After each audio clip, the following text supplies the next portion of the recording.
A man just stole a loaf of bread, but ends up sentenced to 20 years in prison. For years he suffers endless humiliation, and finally makes it to his release day. But the warden, who loves to mess with him, refuses to let John go easily, and actually makes him single-handedly move a broken flagpole out of the way. An impossible task for any normal person. But for John, who's blessed with superhuman strength, it's actually a piece of cake. Under everyone's astonished gaze, he completes the warden's challenge. Seeing John fulfill the order, the warden has no choice but to pull out the release papers and hand them over to John. But what he doesn't expect is, the warden actually marks on the release papers that he's a dangerous convict who needs to regularly report to the police station. If John dares to ignore this, he'll be thrown right back in. This fills him with rage, but looking at the freedom he's dreamed of every single day, John ultimately doesn't take revenge, and instead chooses to hold it in.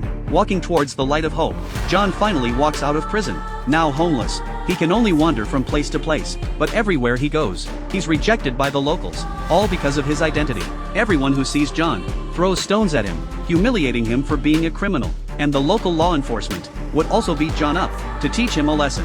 That night, with nowhere to go, John finds a cemetery to spend the night. A priest who happens to pass by sees John's predicament, and not only brings him home, but also prepares a feast for him. But towards this person before him, John remains full of suspicion, because after wandering all this way, he's already seen people's true nature, and chooses not to trust anyone anymore. Sure enough, that very night, once everyone has fallen asleep, John sneaks into the kitchen and steals all the silverware. But he doesn't get very far before the police catch him and bring him back. But what John doesn't expect is, the priest isn't angry at all, and actually covers for him. This fills John with tremendous remorse, his heart filled with guilt. So he takes the silverware the priest gave him, and goes to an unfamiliar place, choosing to start his life anew.